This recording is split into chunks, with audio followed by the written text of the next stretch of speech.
right, lesson 113. This was always one of my more favorite lessons, and this one's going to be on ground fault circuit interrupters, or GFCIs more commonly known. The reason I really like this chapter because it really forces us to try to understand how a normal circuit operates before we can understand how a ground fault circuit or a ground fault condition affects a circuit, right? So I want to look at sort of an example problem, and it's actually your book uses the same problem, the same numbers, and I got a picture of the page here for you guys. But these numbers are coming right out of this example problem in your text, so maybe you can kind of follow along with that as well. So what we've shown here is basically the internal workings of a GFCI device, and I don't necessarily need you to know how a GFCI works internally, but for reference, let's kind of go over the parts and pieces here. We have what they call a shunt trip. We have a contact, which in this case happens to be a closed contact in this state, and I'll circle back and talk about that. This is my favorite vocab word, the toroidal coil. Again, I'll talk about that one. We have some solid state circuitry. We have a test switch.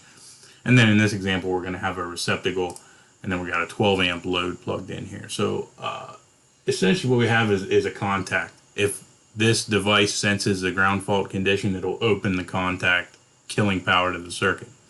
What actually causes that to happen? Well, this shunt trip is what causes that to happen. If this receives a signal, it'll open. Where does it receive a signal from? Well, let's go back to our solid state circuitry. That's basically the computer or the analyzer here for this thing. What is it analyzing? Well, we have our toroidal coil. That basically measures how much current is going out on the hot wire and how much current is coming back on the neutral wire. The way a GFCI functions, if that is not the same number, if there's an imbalance between the load on the hot versus the load on the neutral, your solid state circuitry or analyzer will sense it, send a signal to the shunt trip to tell the contact to open. Okay, that's an oversimplification, of course, but that's how a GFCI device works.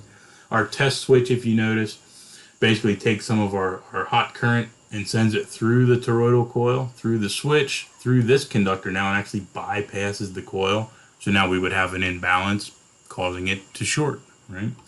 So I have some animations here. I think are going to clear some of this up here, but let's first look at normal circuit conditions. And it's not going to matter if we have GFCI protection or not, because under normal circuit conditions, everything is flowing where it should. We have nothing to worry about. So what that looks like, and again, the value of 12 amps here is coming right out of the book. So we have a 12 amp circuit, 12 amps flows through the hot.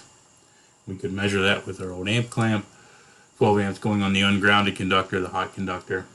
We have that same exact 12 amps going through the ungrounded conductor or the neutral conductor. Okay, so our GFCI device is happy, right? We have a balanced load between hot and neutral. We also have not overloaded our 20 amp breaker in this case. We only have 12 amps and it's in balance with the neutral. Everything's happy. Nothing will trip. This circuit is good. It will continue to operate like that indefinitely. But now let's throw a problem in here. Let's make a ground fault circuit condition. Okay, so a ground fault circuit condition is essentially when current flows to ground where it shouldn't, right? So in this case, let's say we do have GFCI protection. What happens in the ground fault condition with GFI protection? So let's put our circuit into normal operation here. We have that same 12 amps flowing where it should. Now along comes this well-dressed guy here, right? He reaches down and contacts something he shouldn't, and he's also touching a grounded surface. He's standing on the ground, maybe he's leaning against a metal water pipe, whatever the case. We've now created a ground fault. In other words, an alternate path for current to flow. And again, the book does some math with his body resistance, hypothetically, and they calculate that it would be 0.12 amps flowing in his body, okay? So what does that look like to our circuit components? Well, we now have 12 amps plus that extra 0.12 amps flowing in the hot conductor, okay? And we can see that as they all sort of come back around here. Here's our 12, and then our 0.12 is flowing as well. What's flowing in the neutral conductor? Just the 12, because the 0.12 is kind of bypassing that and going through our guy, through the ground. Okay, so what does that mean for our GFCI? Well, but before you, as I said, we have 0.12 amps flowing through ground. What does that mean for our GFCI? The grounded and ungrounded conductor are not balanced. It's 12.12 versus 12.0. That imbalance is going to cause that GFCI to actually trip and open our contact over here. Notice current stops flowing. That'll happen very quickly, within milliseconds. So that's a good thing. This guy's still going to get a shock, but it's a very short duration. You know, the shock has to occur before the GFCI can sense there's an imbalance. So he's still going to get a shock, but it's going to be very quick, right? Well, now let's look at that same scenario, or same ground fault circuit condition, but this time let's not have any GFCI protection. This is a standard circuit breaker, a standard circuit without GFI protection. So just to reiterate, we have a standard GFI breaker in this case. We have a receptacle and we have that same 12 amp load. All we've done is strip away the GFI components. So again, a normal current flow, 12 amps. In comes our guy once again. He grabs something he shouldn't and becomes a path to ground. Ground fault occurs once again. We have our same 0.12 amps flowing through this guy. So what happens here? What does our circuit do? Well, we don't have any GFCI to monitor this. So we have 12 plus 0.12 amps flowing through the ungrounded conductor. 12 amps flowing through ungrounded, 0.12 amps flowing through the ground fault return path here, which is our guy.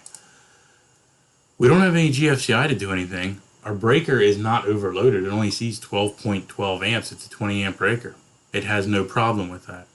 Therefore, nothing's going to happen. This condition will continue until this guy hopefully can get his hand out of there, or somebody comes along and turns something off. So you can understand the benefit of a GFCI device in this case. That guy got a shock for just a millisecond, and in this case, if he can't get his hand off there, that's the end of this guy. So that's sort of our obvious reasoning why a GFCI is such a beneficial item here. Just for sake of bringing this thing full circle here, let's go ahead and look at what happens in a short circuit condition. Okay, so in this case, let's consider that we're actually taking this hot conductor and putting it maybe directly to ground or directly to neutral, or more commonly, maybe somebody pinches a hot wire in a metal cover. Whatever the case may be, this situation is going to look the same whether or not we have GFCI protection or not. Okay, so again, we have normal current flow. Let's say somebody comes along and closes a cover and pinches the hot in a metal cover, and it's a grounded surface. What will happen here, again, short circuit occurs. So now, and again, the book calculates this at theoretically 1200 amps. So now we have 12 amps flowing in the normal condition here, but 1200 amps flowing through this ground fault return path, right, this short circuit. So what should happen? We have 12 amps plus 1200 amps flowing through the breaker. 1212 amps. That's greatly overloaded for that 20 amp breaker. What's going to happen? It's going to trip very quickly and cause current to stop flowing. That's the whole reason we ground things at all. If we didn't have that ground and we just had pinched that hot wire in that cover and we didn't have this ground connection, it would just sit there. It would energize that metal cover waiting for a path to ground. Odds are it would be the next person to touch the thing, right? So that's really the whole essence of why we even bother with grounding at all. We intentionally, if somebody does short it, we want to give it a great connection back to the source so a ton of amperage flows and opens that breaker as quickly as possible. So it almost seems counterintuitive, but we want, if there is a short, we want it to have a great path so that a ton of amperage can flow, because the faster the higher that amperage is, the faster that breaker will trip. You'll hear breakers called inverse time breakers. That's a typical standard breaker that we're used to using. Inverse time means the higher the overload, the higher the amperage, the faster it'll trip, or the shorter the amount of time. So there's your inverse, high amperage, low time, and vice versa. So if I had a 20 amp breaker and I put 21 amps on it, it'll put up with that for a while before it actually trips, because it's a small overload, so it's going to be a large amount of time before it trips. So again, that inverse time nomenclature, right? That was about 10-minute overview of the topic. It's a pretty broad topic. I think it's a valuable one to wrap your mind around. go through the book, go through the examples. They have a lot of great diagrams, a lot of great info there. And again, if any of this is still fuzzy, feel free to reach out and we'll see if we can shed some light on it.